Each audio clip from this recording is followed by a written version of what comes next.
You've got shit. I've got shit. We've all got shit.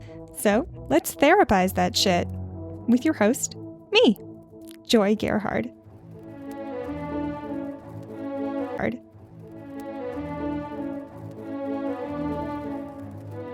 Please note, I am not a therapist.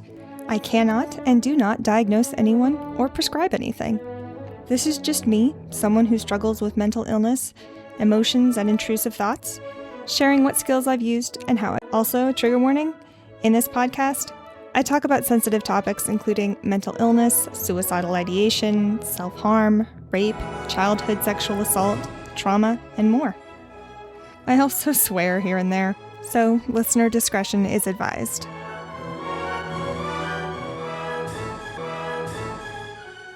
If you're new to the podcast, some context for you. I've gotten a ton of value out of doing group therapy and watching others process their shit. In group, I can see other people's patterns and behaviors much more clearly because they aren't my patterns and behaviors, but rather they're adjacent to mine. It's such a relief. I want to share this relief with you via this podcast, wherein I practice skills while actually in the thick of shit. Each episode, I typically do an introduction and provide some context. Then I play a recording of me actively dealing with shit. This isn't me talking about having strong emotions and strong urges. You're going to hear me crying, angry, numb. But my intention is always to move through an emotion, never to stay there. So stick with me, and we'll actually come out on the other side by the end of the episode. Alrighty, let's hop to it.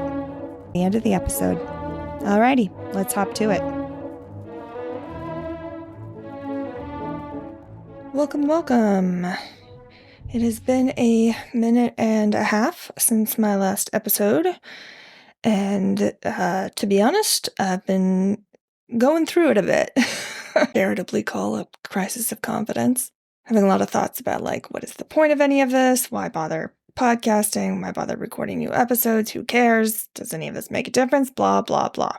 Yes, it's all very boring, and I bore myself with the thoughts that I'm having about this.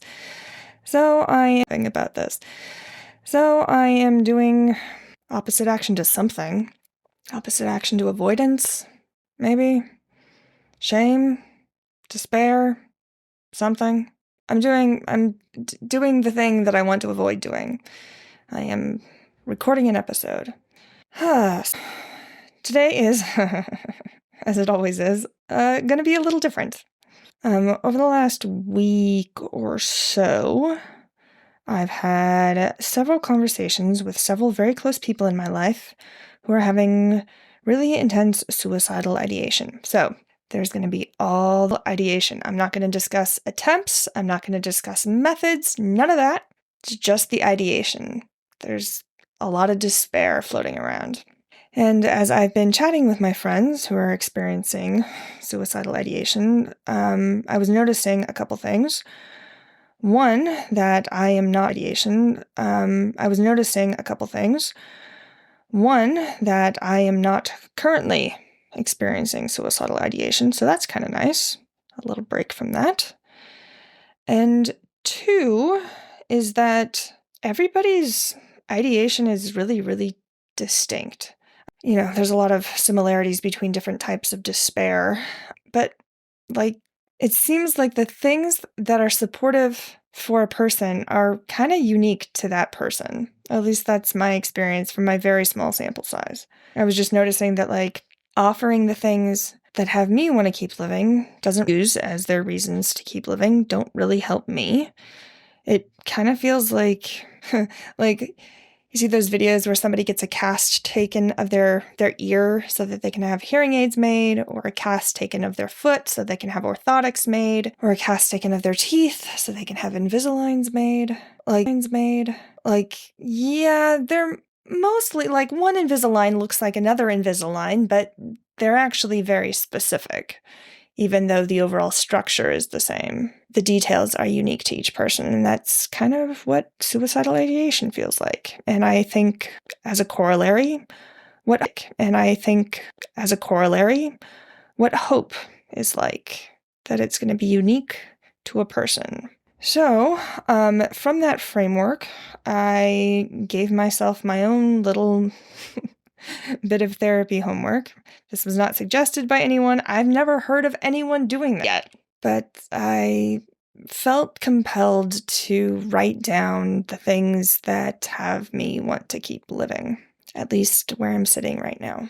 And it's mostly, there's a bunch of different sections of this thing. I started writing and thinking it was going to be like a page or two. It's 9 pages. I have these different headers, and I thought maybe I'd have like 2 or 3 different headers. There are 16. So it's quite lengthy, and I imagine that certain parts of it will be more useful for certain episodes of suicidal ideation, but I wanted it to be fairly comprehensive. So that's what we have here, is a comprehensive thing, a letter to my suicidal self. And I'm going to take this entire letter and throw it up on the website. You'll find a link in the description. But yeah, I have some reservations, I think, concerns that this will be so unique to me that it will be completely useless to anyone else. And I'm going to do it anyway, because I fucking need to keep on doing shit. So what I've written down is less a collection of like, hey, and it's certainly not going to be in that tone of voice. Rather, it is a response to the thoughts that I have most frequently come up while I'm having really strong suicidal ideation. I have a portion of it that is kind of unique to physical pain, because that's one of my triggers. My pelvic, talked about before, is pain so horrible and so all-encompassing that I don't want to live through it. And then there's also like emotional pain that I have that I can have even in the absence of physical pain. Usually with the physical pain, emotional pain gets added on top of it because I have interpretations, and I start catastrophizing about how the future will go, blah, blah, blah. And that is related to physical pain. I also have emotional pain that's just independent of physical pain, that comes in the form of shame and hopelessness about the futility of any of my behavior choices, blah, blah, blah. Again, it's all very boring. So I don't want to, in this letter, I didn't want to, get into the stories that I tell myself. More specifically, I wanted to thoughts, that the thoughts come from somewhere, that they are caused, that they make sense given the context. I don't want to get into the context. That's not the point of this. This is mostly just what I think the version of me that has suicidal ideation would want to hear in those moments when all hope feels lost. So that's what I'm about to read to you. Okay, here we go.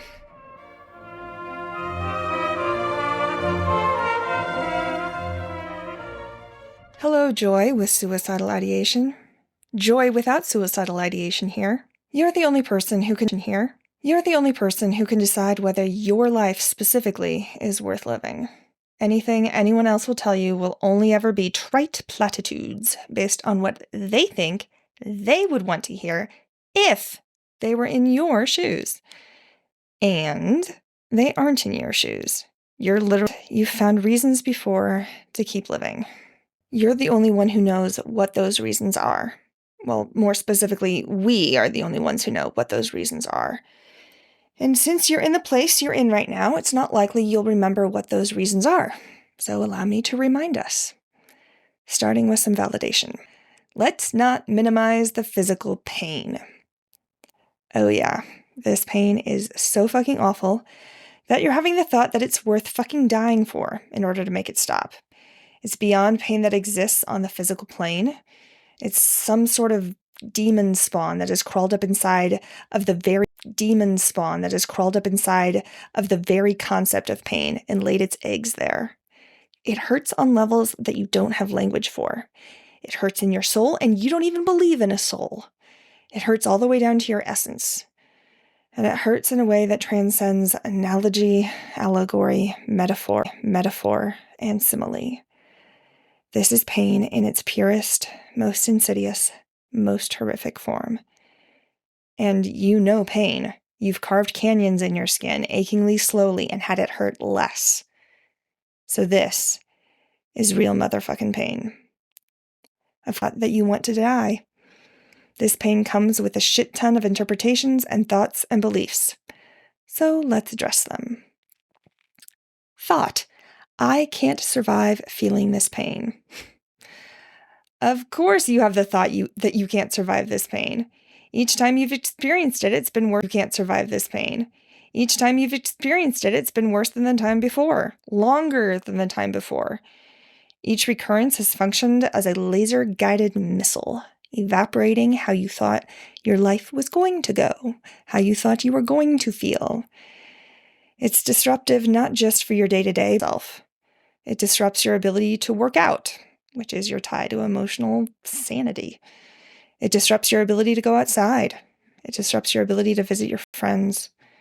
It gets in the way of your ability to create. You can't podcast while in pain this bad. You can't work on creative writing while in pain this bad. You can't work on creative writing while in pain this bad. It's incredibly disruptive. And you have survived this pain before. We know you can survive it. Thought, I don't want to survive feeling this pain. Don't want to survive feeling this pain. If anyone else were in your body right now, they wouldn't want to survive it either. Not wanting to exist while in this state of extreme pain makes so much sense. Plus, on the geologic timescale, we don't have the practice of surviving extreme pain. Animals in extreme pain either died from what was causing the pain or were picked off by predators because they moved slower. For millions of years, animals didn't have to manage the psychological cost of extreme pain. And now, we humans have to. So of course, you're not practiced at surviving it. You're not practiced at surviving it. You're not practiced at holding the psychological weight of this extreme pain. No one would want this. It makes so much sense that you don't want it either. Thought, this pain will never end. Of course, that's a distress. It's an incredibly distressing thought. And having the thought doesn't make it true. As true as it feels in this moment, you aren't a fortune teller. The only moment that you have to interact with is this present moment. The moment is enough. You don't need to borrow potential pain from the future. Thought, I don't know when this pain will end. Of course, that's a thought you have. And not knowing how the future will go, when the pain will end, is incredibly distressing. Because you want to know for sure when the pain will stop. You want to be able to pace yourself. And it really sucks that you can't know when the pain will end.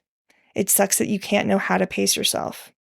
All you can do is be in this exact moment and do what you can to take care of your body and your mind and your heart in this exact moment. Let's intentionally focus on right now. Not 5 minutes from now, not 5 hours, days, weeks, months, years, or decades from now. Just now. All you have to tolerate is the pain now. The pain of the future hasn't happened yet. Thought, I don't know how to prevent this pain from happening again in the future. In this moment, you can't see what caused your pain, and you can't see a way to prevent it from happening in the future. So, of course, this generates a lot of anxiety and a desperate need to problem solve. And it's true. You don't know how to prevent this from continuing to happen. You're already doing the things that are supposed to prevent it from happening. And it's still happening. And it's still happening. And that fucking sucks. What's happening right now fucking sucks. And all that's happening is what's happening right now. The future you interact with is this precise moment. So notice that thought and let it move right on along. We're not going to hop on that thought train. Thought, I don't know when the pain will come back. Yup. And isn't that a motherfucker? Before it happens, and to lessen the pain when it does happen. And sometimes the pain comes back. And it comes back without warning or even with predictable cause. And that's a motherfucker. And again, that's borrowing pain from the future. All you need to do is interact with this moment. So to finish off, item number 1, you know what's fucking obnoxious? The fact that I'm about to tell you that the pain isn't permanent. I know this because I'm sitting here. Obnoxious? The fact that I'm about to tell you that the pain isn't permanent. I know this because I'm sitting here, not in pain, after having spent 2 to 3 months in pain, at least 1 month of which was all the way pegged at 12 out of 10. You survived that. There was a way through this current moment, even if you can't see it right now. Number 2, validation. Let's not minimize the emotional pain. Oh my God, the hopelessness. The real fucking hopelessness. This isn't about being down in the dumps, watching all the color drain out of your life as the volume of hopelessness gets turned to 11. No platitudes help in this place. No friendly reminders about life worth living bullshit. No redirecting towards values or goals or mastery or whatever the fuck. This is looking towards the horizon and seeing nothing but razor wire as far as your eye can see. What fucking platitude could possibly address that? So, we're not going to deal in platitudes. We're going to deal with observable fact. We're going to deal with observable fact. Fact. The world isn't made of only razor wire. There is some razor wire in the world. Even when all you can see is razor wire, that doesn't mean that all there is razor wire. There are other things too. Even if you can't see them, even if you can't imagine that they might exist. You don't know everything that exists. You don't know everything there is to know. You can't tell the future. Your intellect is finite. Something doesn't mean it doesn't exist or can't exist. Number 3, reminder. No one else is going to get it. And you can survive that. People will tell you that you should keep living. They don't know what the fuck they're talking about. And they're going to say it with total confidence. They're going to list off a litany of reasons, and having to listen to them is going to make it feel worse. Because all these reasons that they're so confident are going to be the thing that makes the difference will feel like a fucking suit of armor made of balsa wood. None of their reasons will have any weight to them. None will make a dent in your despair. And by virtue of these brilliant reasons that would work for others but don't work for you, feel totally free to ignore the ever-loving fuck out of what they say. Additionally, people will try to comfort themselves by comforting you. It has more to do with them than it does to do with you. They can't tolerate sitting idly by while you're in so much pain and distress. Around your pain and distress will cause them pain and distress, and they'll try to discharge it by lessening your pain and distress because they're unable to sit with their own pain and distress. Isn't it fun to be a lightning rod for others' skill gaps? Our absolute favorite thing, yeah? Skill gaps, our absolute favorite thing, yeah?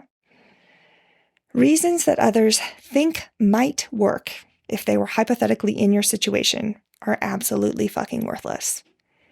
You're going to think that you owe it to them to consider their suggestions and that you need to at least appear compliant so that they don't write you off. You'll feel the pressure to perform hope, so that they can finally stop making these absolutely trash suggestions. Go ahead and perform hope if you need to, if it gets them off your back. And simultaneously come back here and find the hope that your past self has buried for you.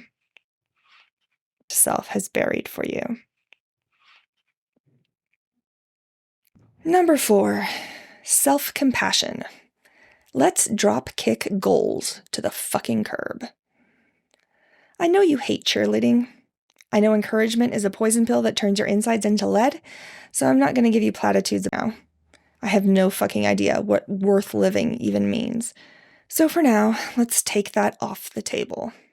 When you're me, without suicidal ideation, you'll understand it. But right now, where you currently are, it feels like this totally amorphous goal that keeps being dangled in front of you as a viable and realistic pursuit.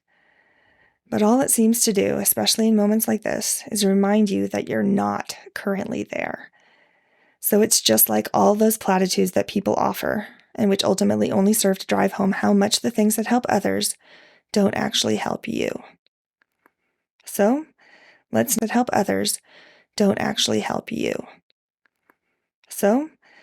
not make ourselves even more miserable by holding up goals to measure our life against.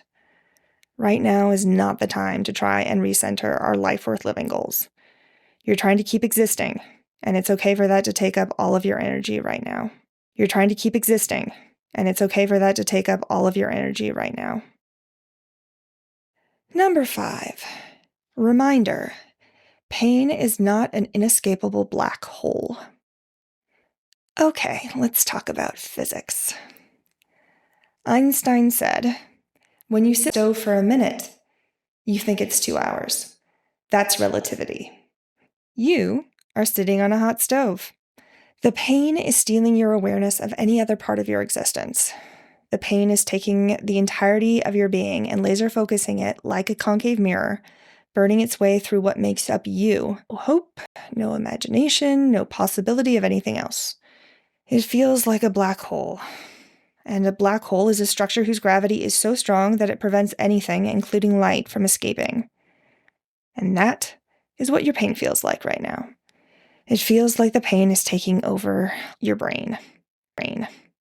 And you don't have to let it keep taking over your brain. The pain feeds on itself, making you hyper-aware of everything that's in pain. And that hyper-awareness precludes any other awareness. It hijacks your awareness of the parts of you that feel good. The good news is that you can hijack it right back. There are parts of you that aren't in pain. There are parts of your body that are still working just fine. There are parts of your mind that are still working just fine. There are parts of your emotions that are still working just fine. Look for these parts intentionally.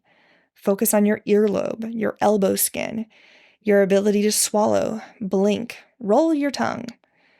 Notice that your fingernails are growing, and so is your hair, or your leg hair at least. Parts of your body are working and working well. Expand your awareness to include those. Reminder, the pain lessens eventually. It doesn't feel like it ever will right now. You don't know how long it will be until the pain eventually lessens, and at what rate it will lessen. And it has lessened every time before. In fact, every time before, you eventually got to a place of no pain. Even if the pain never goes all the way away, it will come and go in waves, and there will be troughs of lower pain. None of this makes the current pain less, and it might lessen your emotional suffering to know that there will be moments when your head will be above water, and you can get a good, solid breath. Number 7, reminder. There are good moments coming. You don't know when. You don't know what. You don't know how long they'll last. You don't know if the pleasure from these good moments will outweigh the pain you're currently experiencing. And there are certainly going to be good moments. You get to choose how much weight you put on those good moments. There's no such thing as objective preferences, so you get to weight those future good moments as strongly as you want. You can make the storm. Number 8, Reminder, ending things now prevents you from ever knowing what will come in the future. This is the worst part you're experiencing right now. This is when your brain is going to freak out and it's going to tell you not to keep going. It's very normal. It happens to everyone who experiences going. It's very normal. It happens to everyone who experiences extreme pain. Everyone in that position thinks they don't want to keep going because they're doing the hardest, scariest part of living. So of course, you're going to want to stop. And you're not going to find reasons to keep living. You'll find reasons to keep living. Unfortunately, you're not going to find those reasons until you keep living. So you're going to have to take my word for it for just a moment. Number 9, reminder, things change. I won't even tell you that things get better. Just things will get better. Some things will get worse. Some things will change really quickly. Some things will take decades to change. Some things will change in tiny, barely perceptible ways. Some things will change so massively you will scarcely recognize your life after. Some things will change easily. Some things will change with superhuman amounts of effort. Some things will change without you even noticing. Some things will change and take up the entirety of your vision as they do. You have no idea what aspects of your life will fall into which of these categories. The only way to find out is to keep living. Only way to find out is to keep living. Number 10, reminder, not knowing is brutal and it's not fatal. There are about a gazillion unknowns about how the future will go, and not knowing is incredibly scary to an uncertain possible happiness. You tell yourself a story about the future being unbearable, and therefore worth ending your life over, because that feels better to your poor nervous system than the thought that you don't know and can't know.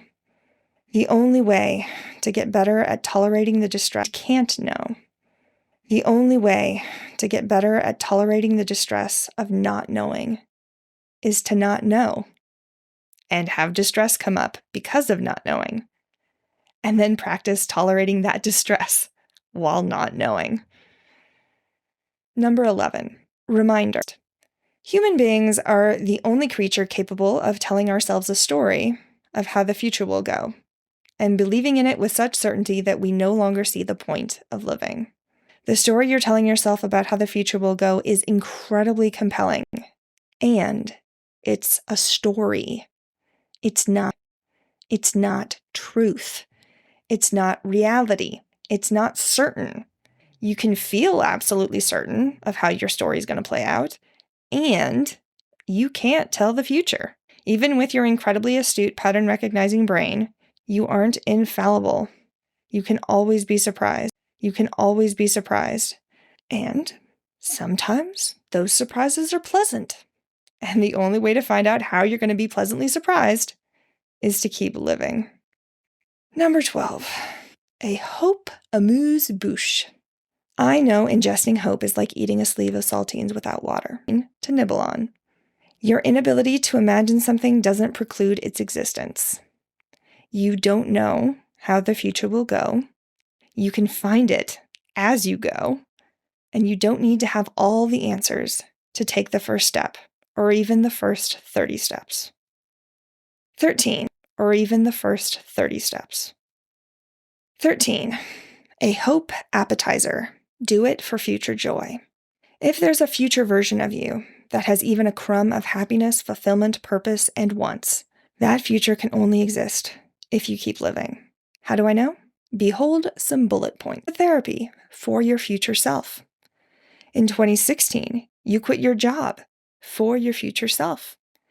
In 2016, you enrolled in DBT's skills group for your future self and met one of your best friends. In 2016, you enrolled in DBT PE, prolonged exposure, for your future self and met two of your other best friends. In 2019, you went back to therapy for your future self. In 2021, you checked yourself into a psych hospital twice for your future self. In 2021, you started working with your new therapist for your future self. In 2025, you checked yourself into a psych hospital again for your future self. In 2025, you enrolled in PHP, your partial hospitalization program, for your future self. And in 2025, you enrolled in IOP, the intensive outpatient program, for your future self. That program for your future self. That future self, that's you now.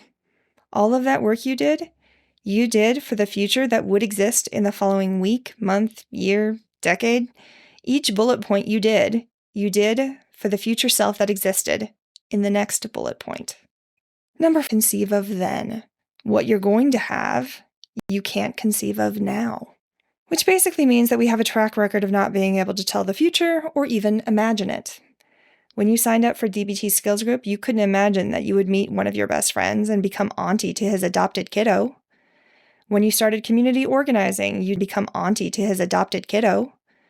When you started community organizing, you didn't imagine that you would meet two of your other best friends by volunteering. You didn't think you would live to 40. And here you are. I say this with love. You're totally shit at envisioning your future. And lucky for you, your inability of it happening, because here you are, living the future you couldn't envision 10 years ago.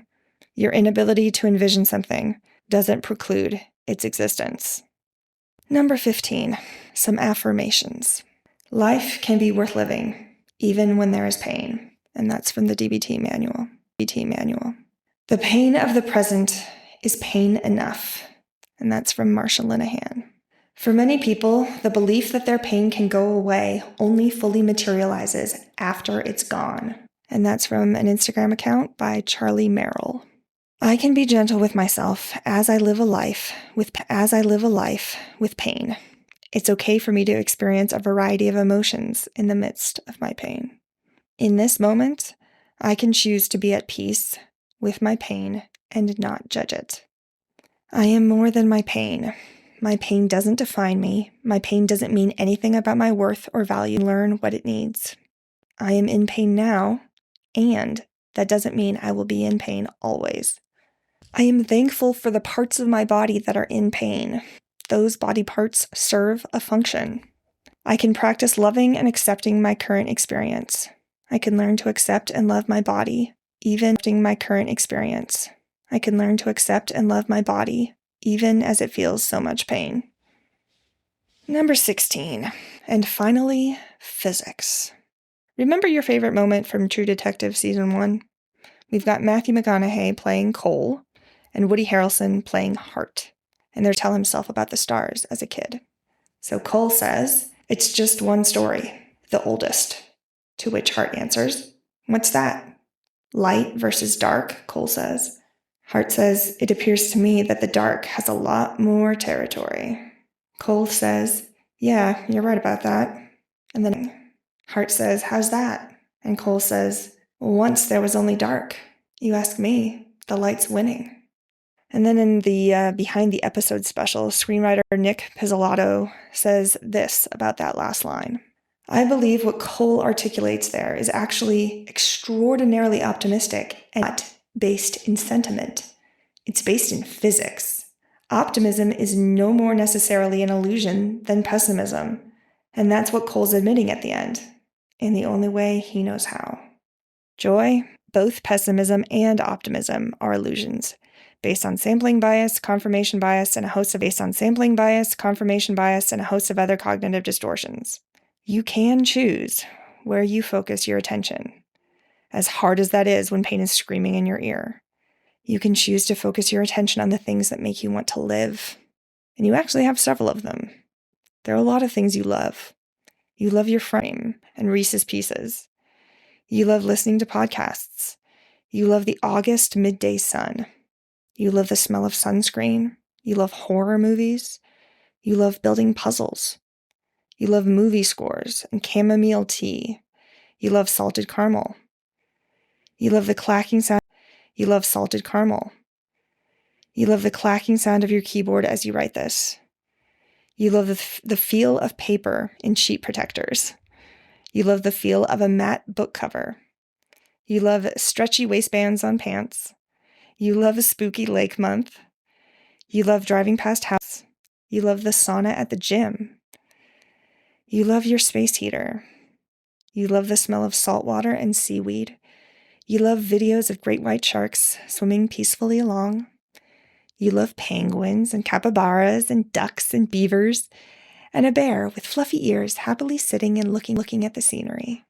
You love the stand-up of Eddie Izzard and Tig Notaro and John Mulaney. You love the animation of Nick Terry. You love how fucking good your night meds make you sleep. You love your fuzzy slippers. You love the silhouette of the Olympic mountain range when the sun is setting behind it. And you love physics. So let's lean into physics. Let's be fucking scientific about it and take in all the data. Let's not only notice the pain, but also notice the parts of you that are not pain. Because from a physics standpoint, pain is screaming loudly and has really strong gravity. It's not inescapable gravity. Pain is not a black hole, even when it feels like it. You've escaped before, so we know that it is escapable. You can escape again.